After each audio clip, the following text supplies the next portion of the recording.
Griezmann was outstanding in the last tournament. Mbappe, Kylian Mbappe, Dembele as well. Giroud. Is he a new player, Dembele? Yeah, Dembele. If you're from France, it's Dembele. No, exactly. Hello and welcome to The Rest is Football with me, Gareth Lineker, and my trusted duo of Micah Richards and Alan Shearer. Today we are going to answer your questions, but not just any old questions. Questions about international football and all that involves. Looking forward to this one, Micah? Yes, I've got some great stories. International. Alan? Yeah. It should be fun. We'll have a laugh. We know that. There'll be some serious questions in there as well. In fact, most of them are. And let me start with one from Adam Martin. Why are so many fans against Southgate? Can they not remember what England were like before he took over? Which I think is a fair comment. Are they against him though? I think it's a mix, isn't there? I think there's, it's let's say it's a bloody impossible job, isn't it? You can never please anyone. Every single football fan that follows England has in their minds an idea of who they would play. So it's very rare that they'll agree entirely with the manager. I think it's because he picks the people who he likes rather than how they are playing. So, for instance, the last squad. Do you think that's true, though? Maguire's in there. Maguire's not played well for 2 years.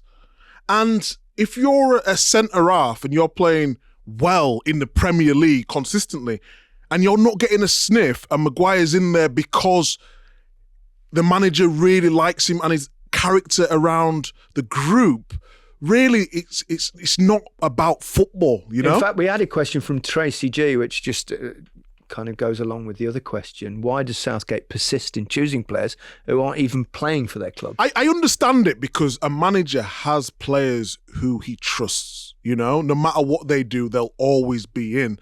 But I just don't think it's fair.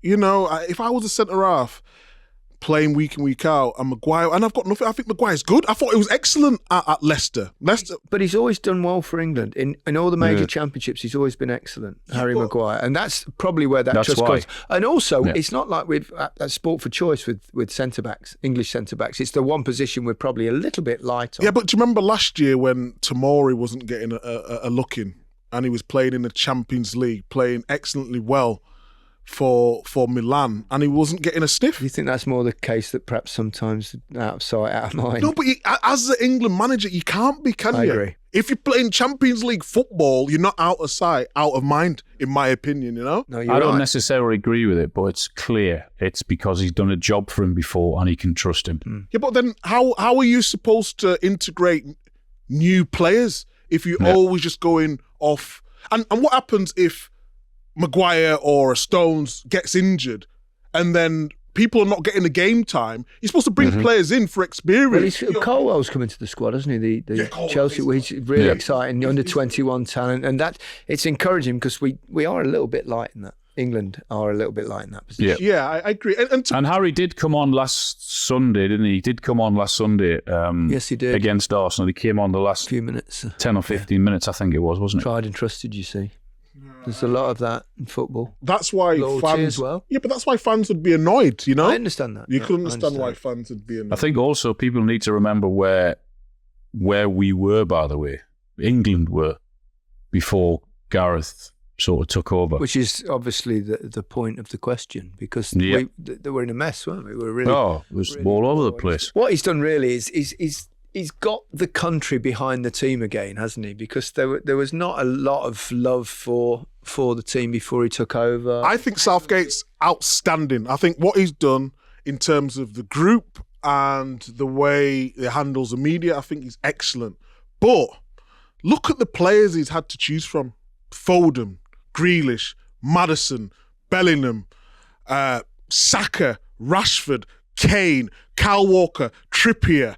Like the list goes on and on and on. So yes, he's done a fantastic job, but he should be. because of the players he's got. Do you think that he will have been a failure if he doesn't win anything with England? Great question. We've got a question from Alan Shearer who asked... I think with this current group, failure is a strong word, but he'd be a major disappointment if we don't win. Look at the Euros. I only think France have got a better squad than us. Only France. England will have a real chance. I mean, they're knocking on the door. It's very hard to win major tournaments, but they've been semi-finalists, finalists, quarter-finalists, the last three major tournaments. You know, that against France, you could argue that England were better side, had a bit of bad luck in terms of decisions and the way the game went. They could easily have won that game and had a good chance of winning the World Cup. I know it's not quite happened yet. I was thinking about not saying world, but I'm going to say world. I think England have the best front six in world football, i.e. midfield and forwards. Ooh, when you look at Saka, Kane, Rashford, Bellingham, Rice, or Foden.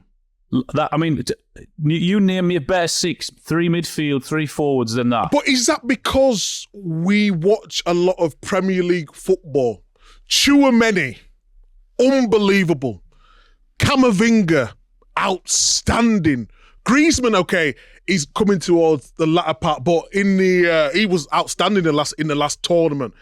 Mbappe, Kylian Mbappe, Dembele as well. Giroud. Is he a new player, Dembele? Or is it Dembele? Dembele, all right, Dembele. Right. Okay. It depends where you're from. Dembele. If you're from France, it's Dembele. No, exactly. I have no idea. Actually, I don't know what I'm talking about. But I would, to be fair, Alan, I would, for player, I would have to agree with you. But I just think sometimes when watching France, they all know their roles better. So if I give you a question now, who plays left side for England? You're going to say, oh, it could be Grealish, or it could be Rashford, or it could be Maddison. Where for France, you know, Mbappe's playing there. You know they're going to play Giroud up top, and you're going to play Dembele on the right. Dembele's a bit hit and miss, though, I have to say. Yeah, but when he's on it. Yeah, when he's on it, he'll blaze it 40 yards over the crossbar from my watching him at Barcelona. Anyway, we've got one. Here you go. It's like more of to us. If you could pick one England player from a different generation you could have played with, who would it be and why? Easy, Gaza.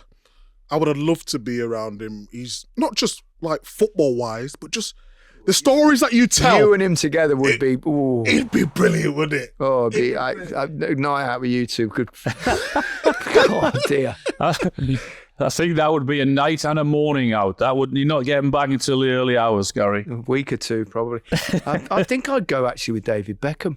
Ooh. Just because one of the best crosses ball I've ever seen. Yeah. And for a striker, I was 18. I was 18 coming into the England squad, and honestly, I don't get starstruck. You know, I respect players and whatnot, but I was just looking to the right of him in awe. You know, it's like he wasn't real. Like everything. Did you ever play with him? Yes, I played with him. So you were the right back. I give it to him. I'll give it to him. Give it to him. He used to say to me, "Just f***ing overlap, son. I'll find you." He was brilliant. Honestly, playing with Beckham, and then he just used to caress the ball like in training. It was a way because he's this universal kind of superstar. I think people forget actually how bloody good David Beckham was as a footballer. I mean, as a striker, Al, you'd have loved to play with him. I played with him. You did, didn't you? With England, England. Yeah. He put stick one on your head. He put a few on a plate for me. Yeah, I mean his ability. I mean, it sounds simple, but of course it's not. His ability to move the ball and whip it in was unbelievable, wasn't it? With that whipping pace that I used to have on the on those crosses. Come on, though. How gorgeous was he? He was gorgeous. Did you said that you used to get the ball and ping it into him? I used to ping it in, get it out of my feet. Even though with those Adidas stand finders you had on. Did you used to say to him, "Oh, David, you're so gorgeous"? Is that what you used to say? I used to look at it. I was just like, "You're unbelievable, aren't you?" Rooney for me. It was Rooney. For me. Yeah. He'd have been. Rooney's a great player. It'd have been a good combination. Yeah, just missed out. Yeah, just. Yeah. Did you room with David Beckham? No. I roomed. It's funny, actually. I got a question from Deborah about that. Did you get to choose who you will room with on international breaks? Yeah, we had it at the early part, and so we was talking about that golden generation. So you had Man United, Arsenal, Liverpool, Chelsea, and people say there was clicks. It wasn't really clicks. It's just you go who you're familiar with. If you're with someone at the club all the time, of course you're going to sit with your mates. And then there was like the misfits. So Man City back then, there was Villa, Ashley Young, I think it was at Watford, and there was Joleon Lescott at Everton. So that's when I became really close to Joleon. We used to room all the time. We used to talk about absolutely everything. And then we was talking about football. Is he happy at Everton? All these sort of things. And he said, I'd love to come to Man City.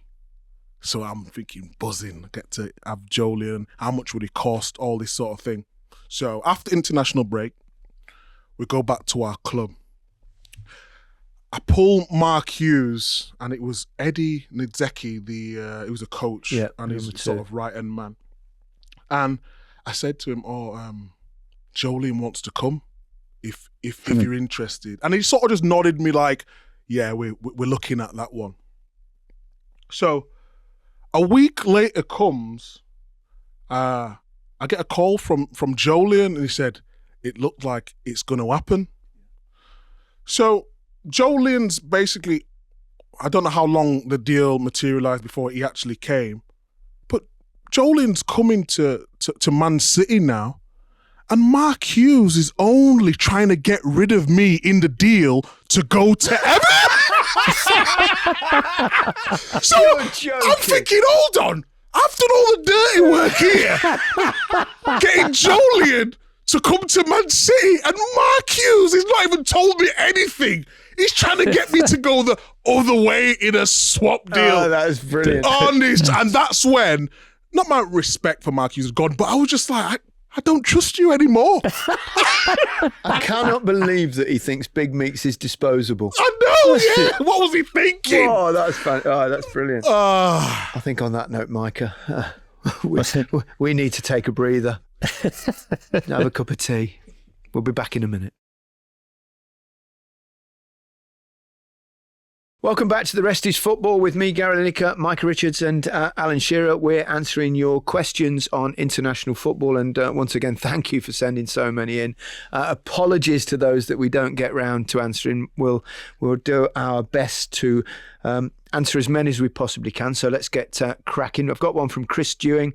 What were your and your teammates' mindsets when going up against one of the lesser ranked sides, such as San Marino, Faroe Islands, etc.? Goals. That's what I would have thought. But that's it. That was your mindset. There's the mindset, but it's a mindset of more of the modern international game, isn't it? Because you didn't really get to play against nations of that level back then. I don't know if in European qualifiers or for European Championships or World Cups back then, the kind of the best you could hope for was perhaps like a Turkey, Albania, after Switzerland, people. But whereas now, and that is why actually, on a serious note. Not that serious, doesn't matter that much, but that is why all international goal scoring records are being broken in Europe. Uh-huh. All the records of yesteryear will be battered because in the qualification groups, with all due respect, you play against nations that are just amateur. Some of them are still working, aren't they? Yeah, we've got second jobs. So there's an inevitability of that. But because when I played, the old Soviet Union hadn't broken up, the Yugoslavia hadn't broken up. Yeah, absolutely. Yeah, totally agree. And they're expanding again. More games in a World Cup, aren't they? More money coming in. So, yeah, it's you've got more chance now of breaking all those records. But going in against an inferior opposition, at whatever level, I would have hated to have been left out because the only thing you're thinking is goals. Goals. Yeah, absolutely. That's the thing. Stuart Batchelor asks, did you usually have a beer or a drink after the game with the opposition like cricketers do? No, you never see them after the game, do you? Ever, the opposition in international football? No, I can't remember at all in international football. No, I mean, in club football, it was different when they had the old players' lounge. Yeah, is that still a thing?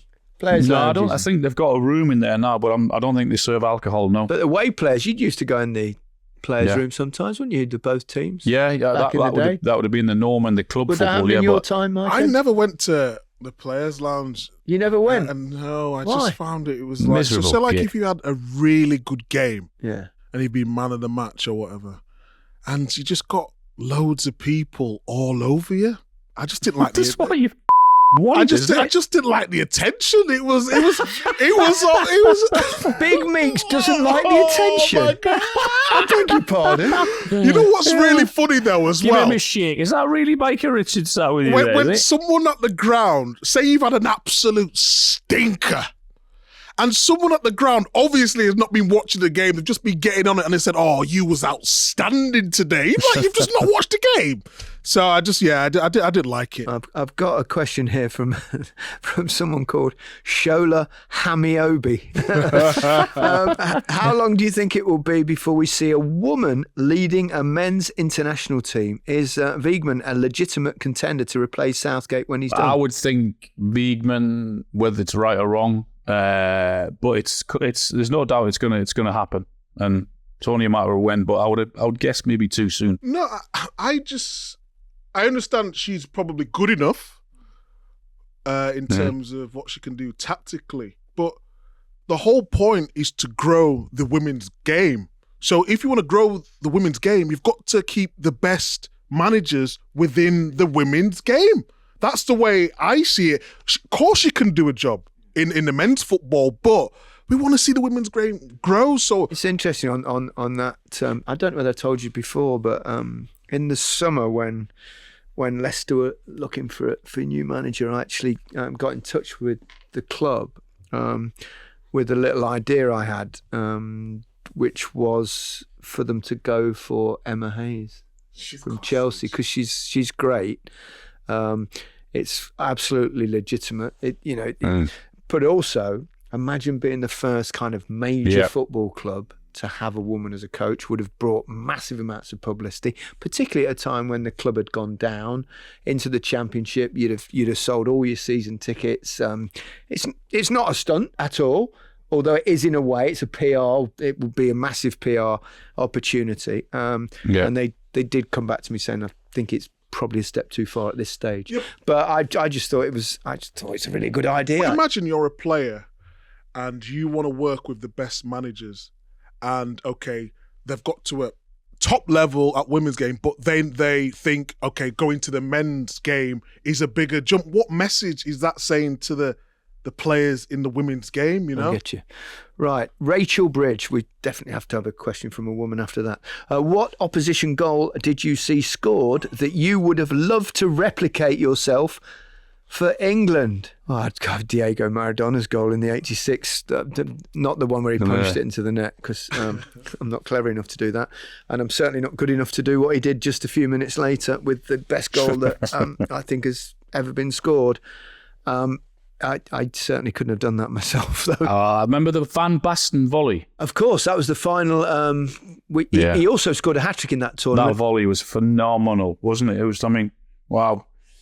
Still think, how on earth has he got the dip on that now to get it into the far corner? Yeah, that one was very, very special. Remember Roberto Carlos free kick? Oh, the bendy one. Oh. My word. Le Tournoi, that was. Was that in the Tournoi? I'm sure it was. Oh, it was. Unbelievable scenes. I knew that was remembered for something. Oh, dear, that's brilliant.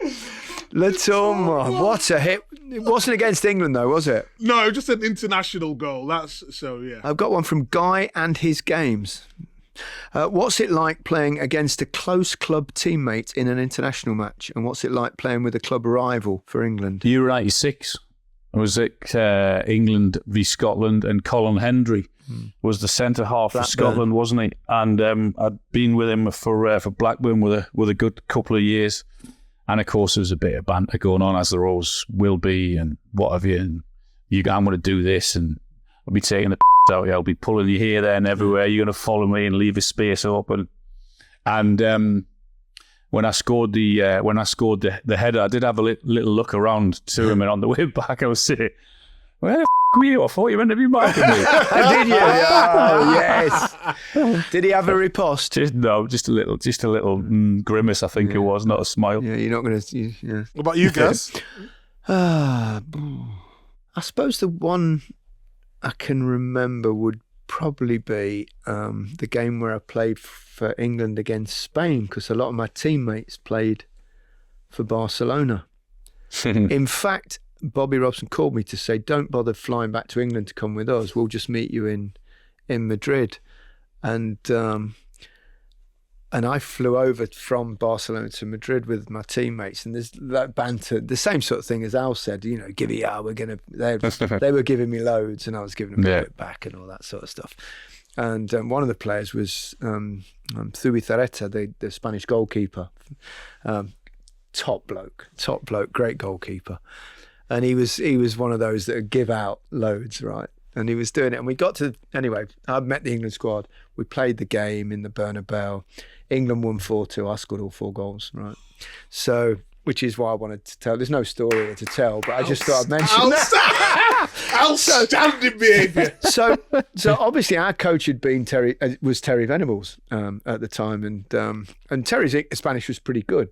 But he'd also kind of use expletives in English and stuff, so they picked up a few things. So at the end of the game, we go in the dressing room after the match, scored 4 goals, and Zubizarreta, the goalkeeper, comes into our dressing room, walks over to me and put his hand out, and he just went, "Now," in a perfect Cockney accent. Brilliant. I don't know where he got that from.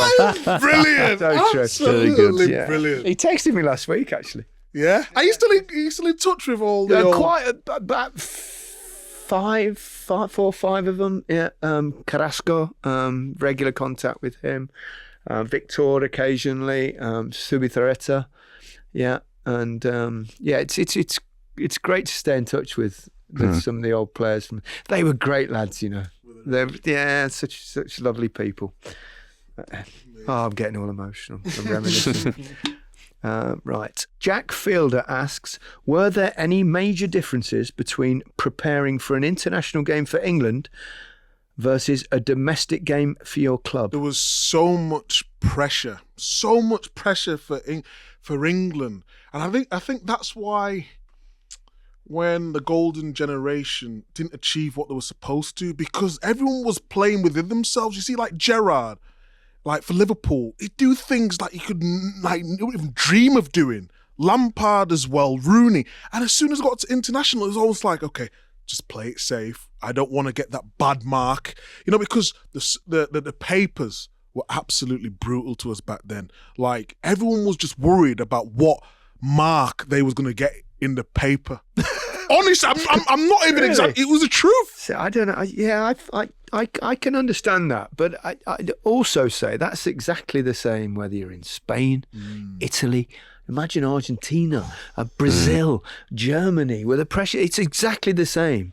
I think some players can cope with it and enjoy it, and others not so. For that reason, Micah, Graham Taylor, when he was England manager, he actually barred the newspapers, didn't he, Gary, from the hotel? Because I think most England managers used to, whenever you're in the hotel or wherever, there was a whole batch of newspapers, and they would go there to pick up and read whenever you want. But Graham Taylor got that hammered off the newspapers. I actually barred them from the hotel, so there was none around at all. Because of that reason, the players were getting hammered, picking the newspaper up, reading it, and finding it hard to take. I've got one from Sunil Patel. Aside from purchasing or selling players, what are the different skills, attributes required for a manager to be successful at international level as opposed to domestically? Well, it's a very different job, isn't it? Because it's almost a part-time job in some ways, isn't it? But it still all boils down to, Gary, is having good players, doesn't it? I mean, it does help. Essentially, if you've got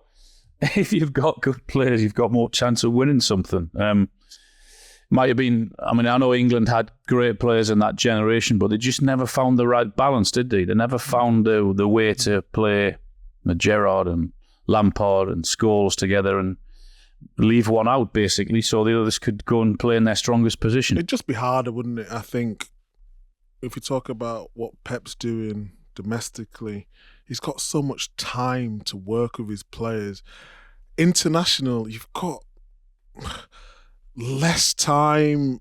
Players sometimes, especially when I was at England, didn't even want to go away from England unless it was one of the big games, you know? So when you want to work on patterns of play and how you're going to play, it's like, I think that's what Southgate has changed. He's made an environment where people want to go and play for the country. I know people say, how can you not want to play for England? But under Capello, I'm telling you, it was horrible. Why? It was a school teacher. It was just like, it was so personal. You know, like when you're on a pitch and if you want someone to do something and you want to get the message across, whatever way you say it, you take it as a player, but you'd come off the pitch and you'd be in like the hotel and like say he was in the hotel lobby or he's going to the meeting room, like you'd say hello to him and he would just like growl at you like, I'm like, he had no like... Was that to everyone or just you, Big Meeks? Probably just me, to be honest. But it was just, if you speak to any player in that era, he was obviously a fantastic coach and he's done what he's done in the game, but he just didn't get what the players needed. And I think that's what Southgate has done so well. One final question. It comes from Mr. Smith. That could be a lot of people. What has been the most intimidating atmosphere you've experienced playing in an international abroad? I didn't play in Brazil or Argentina. When I played against those, it was either in a tournament or at Wembley, so I didn't have the opportunity.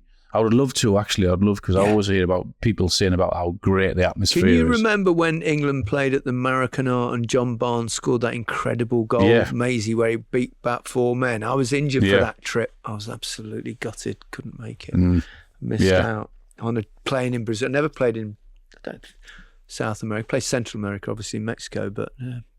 Didn't play many away games there, do you? I think I was going to say, I wouldn't say intimidating, but a great atmosphere is always England-Scotland when England go to Hampden. Yeah. Especially when you get the right result as well.